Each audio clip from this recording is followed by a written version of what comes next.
that exhaustion isn't visible. It hides behind polite smiles, short conversations, or sudden disappearances when they quietly slip away from a room full of people. Psychologically, this kind of sensitivity is linked to high empathy and strong emotional awareness. People who hate crowds often notice things others don't. A small change in tone, a flicker of sadness behind someone's laugh, tension in the air before anyone else senses it. Their ability to feel deeply becomes both their gift and their burden. Crowds amplify that sensitivity until it becomes unbearable. Each person in the crowd carries emotions, intentions, and energy, and sensitive minds absorb them like sponges. A party, to them, isn't just music and laughter. It's an ocean of emotions colliding: excitement, jealousy, insecurity, desire, and they feel it all. This is why they crave solitude. Solitude isn't loneliness. It's recovery. It's the place where their overloaded system finally resets, where they can filter through the noise of the day and find themselves again. For them, silence isn't the absence of sound. It's the presence of peace. But there's a deeper layer beneath this behavior, one that goes beyond sensitivity and into the roots of personality and psychology. Some people grow up in environments where too much noise meant tension. Perhaps as children, raised voices symbolized conflict or chaos. Their young nervous systems learned early that peace equals safety and noise equals danger. So even as adults, their bodies remember. The mind might forget the details, but the body never does. This is why even harmless gatherings can trigger unease, because, subconsciously, the body still associates crowds with loss of control. The person might smile and engage, but their mind is secretly scanning for exits, rehearsing escape plans, or silently counting the minutes until it's socially acceptable to leave. They are not rude or antisocial. They're surviving an internal storm that no one else can see. And yet, within that quiet discomfort lies a kind of wisdom that crowded souls rarely know. Those who avoid crowds understand the value of stillness, of being present without performing. They connect deeply, not widely. They choose meaning over attention, peace over applause. Their silence is not emptiness. It's focus. It's the ability to see the world without being consumed by it.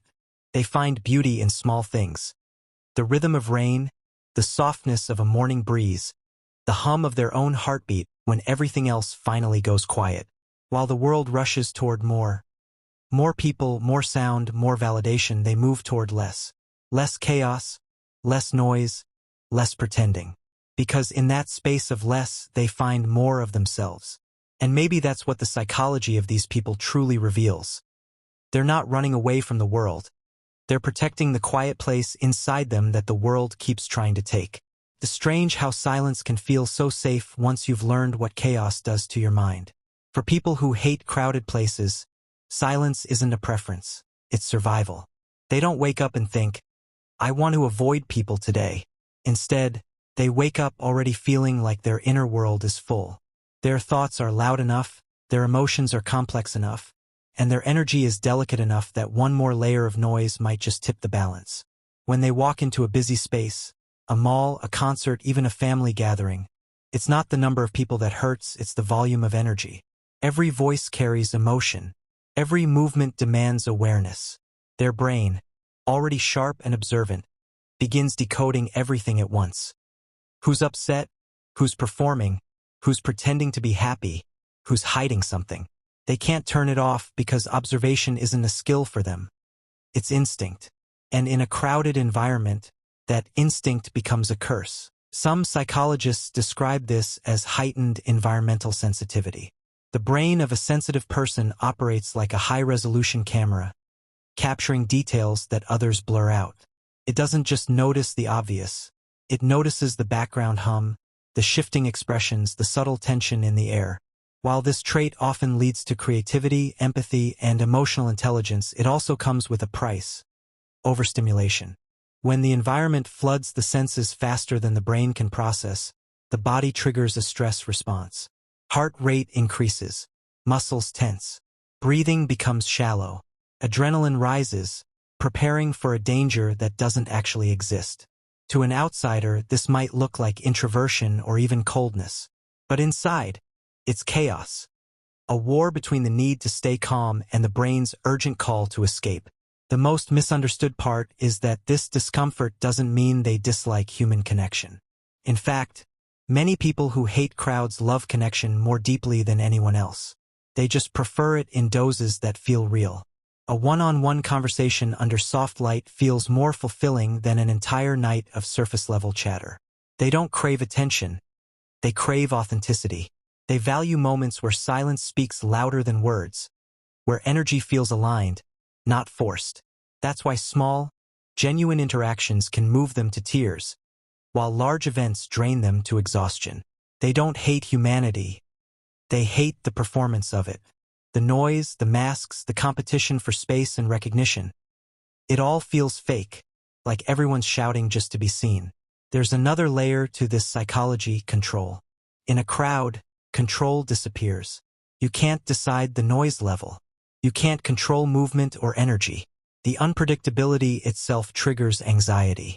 For some, it's tied to early experiences of feeling powerless, situations where they had to endure chaos without a voice. For others, it's linked to self-protection. When your mind has been trained to anticipate threats, even social unpredictability can feel dangerous. The amygdala, the brain's fear center, becomes hyperactive. It reads too much energy as potential risk, even when none exists. The result? A sense of being trapped, not by walls, but by human energy. To cope, these individuals often develop quiet defense mechanisms. They plan their lives around peace, choosing jobs that don't demand constant interaction, avoiding rush hours, preferring online communication, or living in quieter neighborhoods. They schedule their social time carefully, allowing recovery days between gatherings. To outsiders, this can seem rigid or antisocial, but it's actually emotional intelligence in action. They've learned that peace isn't found. It's protected. They treat their mental space the way others treat their physical health, as something to be nurtured, not neglected. And yet, despite the boundaries they set, guilt often creeps in. Society praises extroversion, the loud, the social, the visible. People who withdraw are labeled shy, aloof, or arrogant.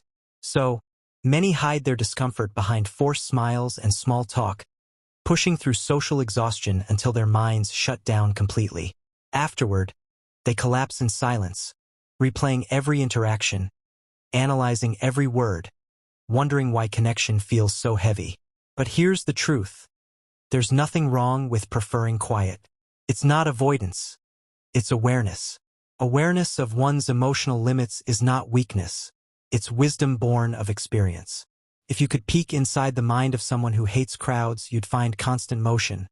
Thoughts looping, emotions analyzing, imagination alive. They live inwardly, and that's where their power lies.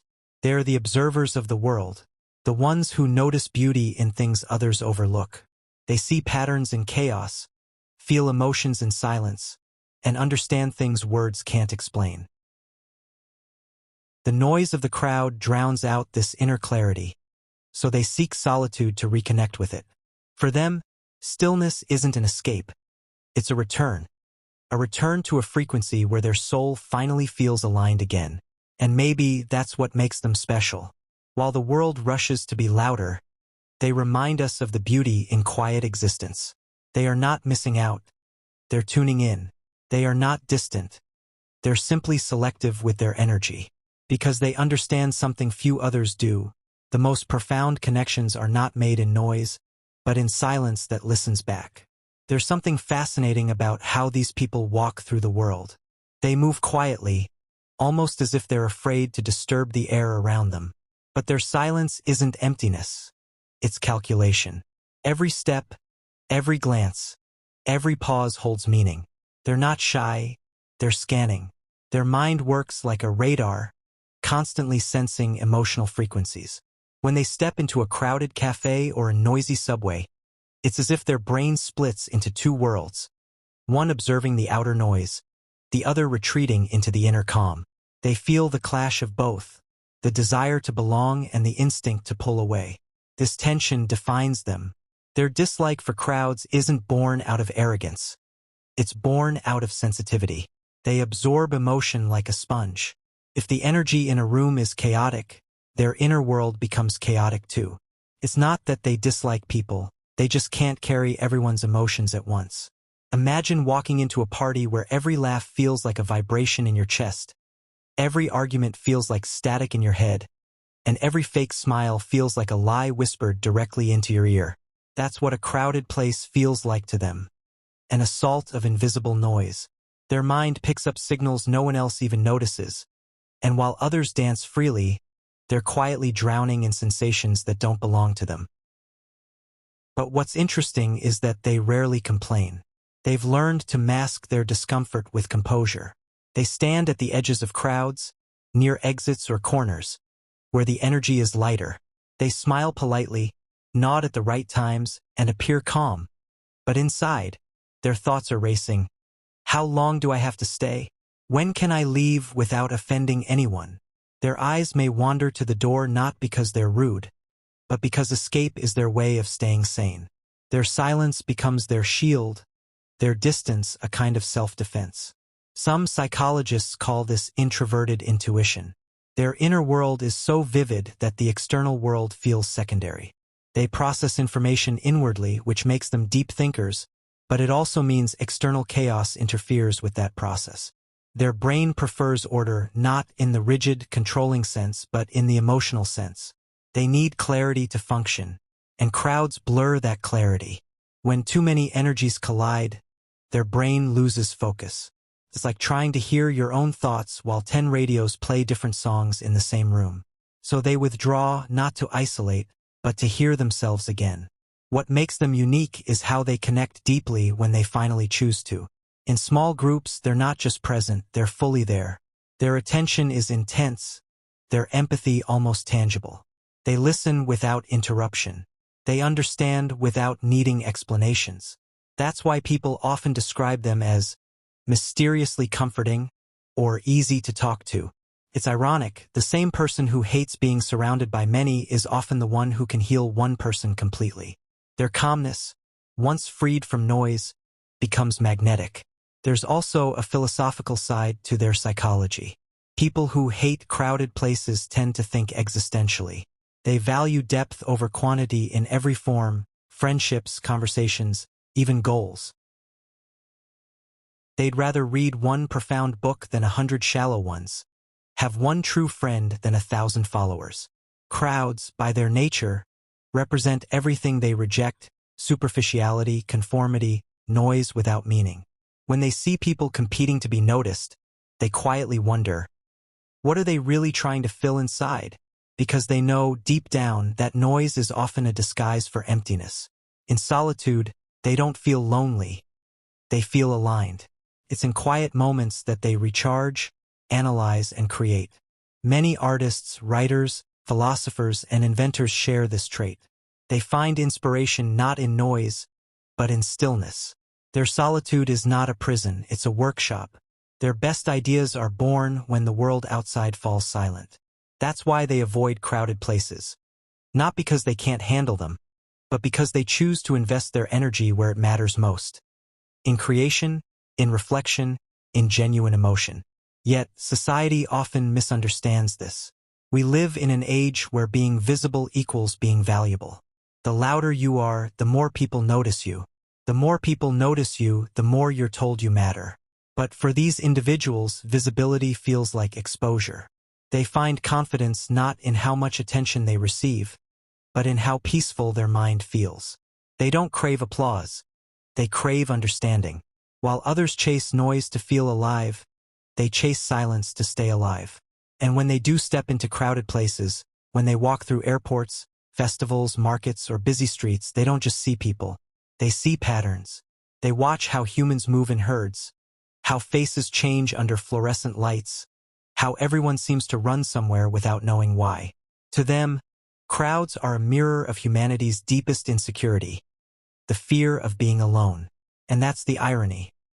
Those who hate crowded places often know solitude better than anyone else, but they're not afraid of it. They've made peace with it. They've learned that solitude is not the absence of people, but the presence of self. That's why they walk away from noise.